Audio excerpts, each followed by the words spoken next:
A plate of king crab legs can cost more than a steak dinner for the whole table. Almost every expensive seafood you eat today is farmed: salmon, shrimp, even oysters and caviar. But king crab, no one has ever figured out how to farm it at scale. The reason is a violent secret hidden inside the crab's own life cycle. And the only way to get it is one of the most dangerous jobs in America, in the frozen Bering Sea. Every leg on that plate was hauled up by hand from one of the deadliest seas on Earth, because no farm on the planet can make more.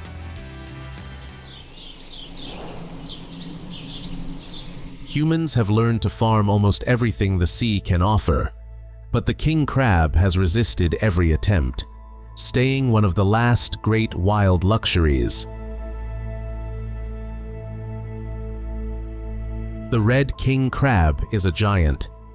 It can span up to 5 feet, claw to claw. It lives in the cold, dark depths of the Bering Sea, off the coast of Alaska. In the 1960s, a crab rush turned sleepy Alaskan ports into boomtowns. By 1980, Bristol Bay alone gave up 130 million pounds of king crab in a single season, the biggest haul the fishery had ever seen. 1 year later, it was 33 million. By 1983, the fishery was shut. It was the first sign that this crab plays by rules we still can't control, starting with how it's born. For the king crab, the hardest part of life comes first, at birth, against almost impossible odds. A single female can carry up to 500,000 eggs tucked under her shell for nearly a year. When they hatch, the larvae look like tiny shrimp drifting in the open sea for months. They feed on plankton, completely at the mercy of currents and predators, and only a handful will ever survive. That means the size of next decade's catch is decided years in advance, by ocean currents and luck, not by any farmer. The survivors that do reach the seafloor still need the better part of a decade to grow to market size. But the lottery of birth isn't even the main reason no one farms them. The real problem is what these young crabs do to each other. To grow, a king crab has to shed its shell, and for a few days afterward, it's left completely soft and defenseless. In a crowded tank, they never molt at the same time, so there's always a soft crab sitting right next to a hard-shelled one. And the hard one almost always eats the soft one. Crowd them together, and king crabs turn into cannibals. The only way to stop it is to raise each crab alone, in its own container, its own tiny apartment.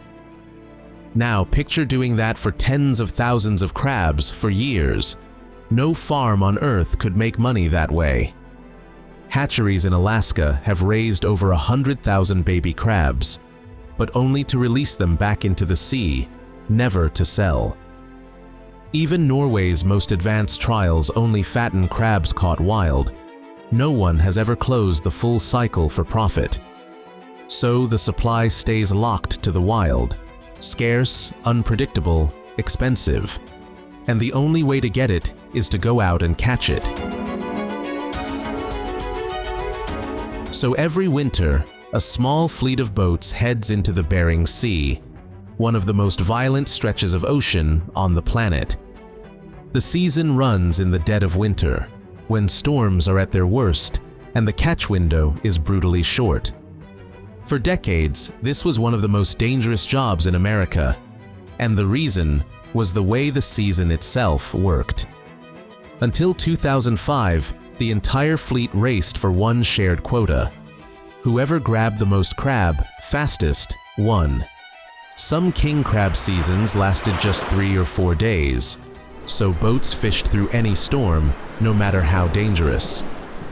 Then, a quota system gave each boat its own share, stretching the season to weeks and making the job far safer. But even on a calmer schedule, the work itself is punishing. And it starts with the gear, massive steel traps called pots. The boats themselves are built for war with the sea. Steel hulls 50 to 300 feet long, armored against the freezing spray.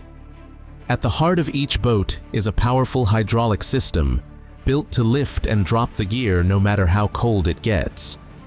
And the gear is brutal. Each pot is a steel cage that can weigh up to 700 pounds, about as heavy as a grand piano.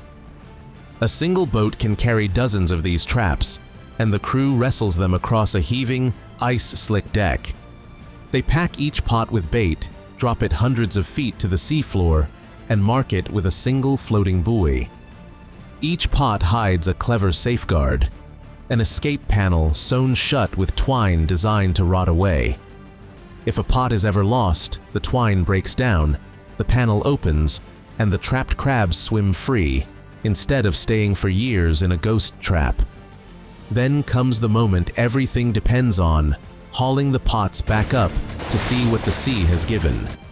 After hours on the bottom, the line goes taut and the pot finally breaks the surface, streaming water and packed with crab.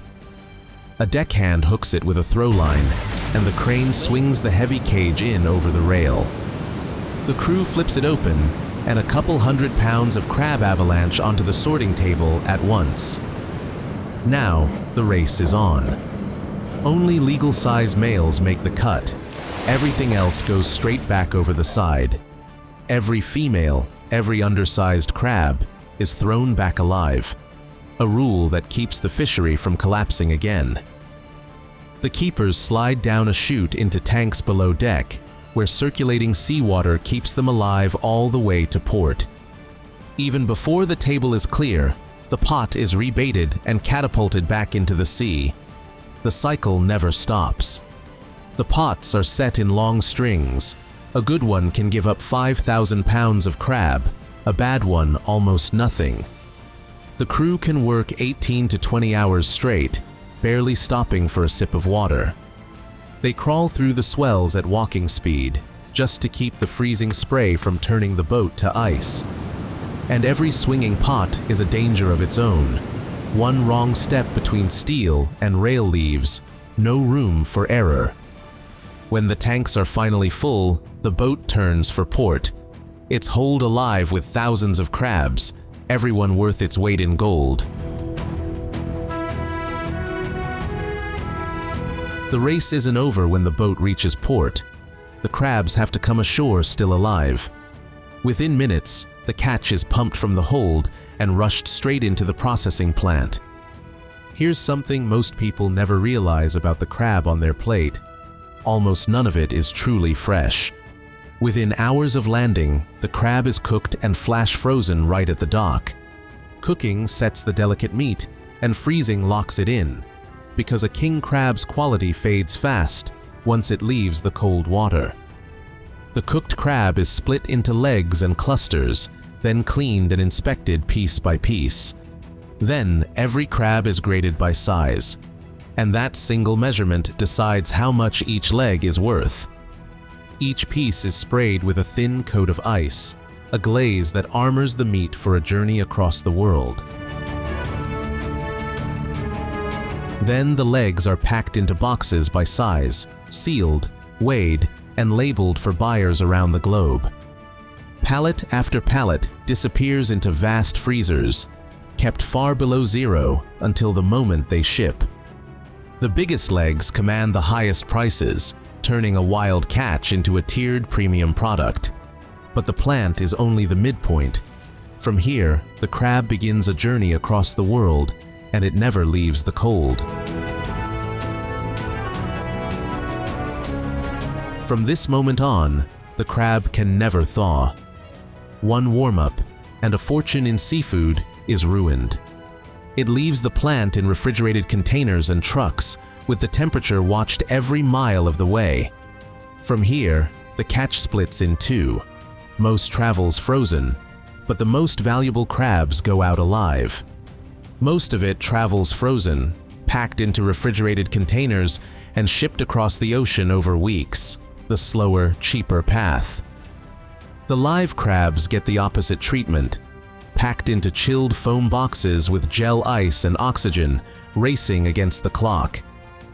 Out of the water, a king crab survives only so long, and any that don't reach the buyer alive are pure loss. Live king crab is flown across the Pacific to Asia, where buyers pay top dollar to have it served still moving. And at up to $10 a pound just for the flight, speed itself adds a small fortune to the price. In Asia, the finest restaurants keep them alive in glass tanks, and diners pick their crab while it's still moving. Here, king crab is a symbol of status and a prized gift. That demand is what pushes the price as high as it goes. Beyond Asia, it reaches high-end tables in New York, London, and Dubai, thousands of miles from a single frozen sea. By the time it reaches that table, the crab has cost a fortune to catch, cook, freeze, and fly, and someone is willing to pay it. But this entire global pipeline rests on one fragile thing: a wild supply that, almost overnight, can disappear. Because king crab can't be farmed, the whole world is splitting one finite, wild harvest, and no one can simply make more. With salmon or shrimp, if supply runs short, you just raise more on a farm. With king crab, there is nothing to raise. So when any slice of that wild supply gets cut off, the price feels it fully, with nothing to cushion the blow. That's exactly what happened in 2022 when the US cut off Russian crab, and nearly 70 million pounds of supply vanished overnight. And because no farm on Earth could replace it, prices shot to record highs and simply stayed there.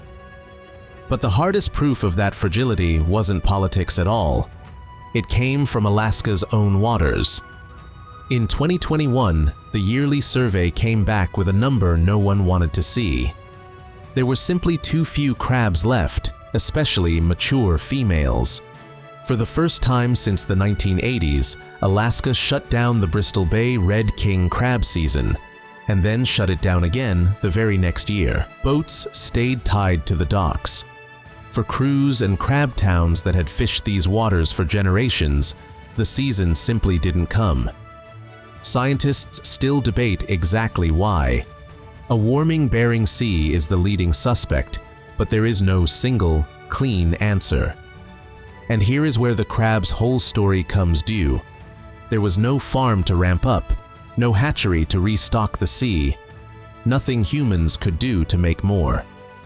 The only option was to close the fishery and wait for wild crabs to spawn, drift, and slowly grow, a process that takes years. And recovery is never guaranteed. Kodiak crashed the same way and never truly came back. And Bristol Bay had already walked this road once before. So, when Bristol Bay finally cracked back open, it did so on a knife's edge, a fishery and a price, balanced on whatever the ocean decides to give back. After 2 years dark, the Bristol Bay fishery finally cracked back open in 2023. But only barely. The catch limit was a fraction of what these waters once produced. A small, cautious quota, nudged up only slightly each year since. Biologists saw signs of life, but warned the stock's long-term health was still in question. One bad survey could close it all over again.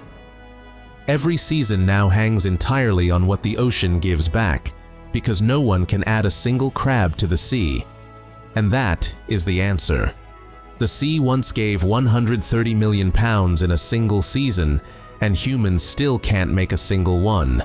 Not on one farm, anywhere on Earth. Which leaves one last question. Not just why it's so expensive today, but whether this wild treasure can survive at all. The biggest threat to king crab's future isn't politics or markets, it's the warming sea itself. King crab need cold, and as the Bering Sea warms, the frigid waters they depend on are slowly shifting and shrinking. In a handful of Alaska labs, scientists are trying something remarkable, raising king crab larvae by hand, nursing the young that almost never survive in the wild. But the same problem returns. The young still turn on each other, so each must be raised alone, far too slow and costly to ever become a real farm. So these lab-raised crabs are never sold. They're released back into the sea, a small helping hand, not a solution. For now, and likely for a long time to come, there is no farm for king crab. Only the wild, the season, and the risk. Every leg and claw that reaches a plate is a piece of a wild ocean that humans still cannot tame. That is why it costs what it costs, and why king crab may always be a luxury, born from a sea we don't control. If you enjoyed this deep dive, subscribe to the Agri Journey for more stories behind the world's most extraordinary foods.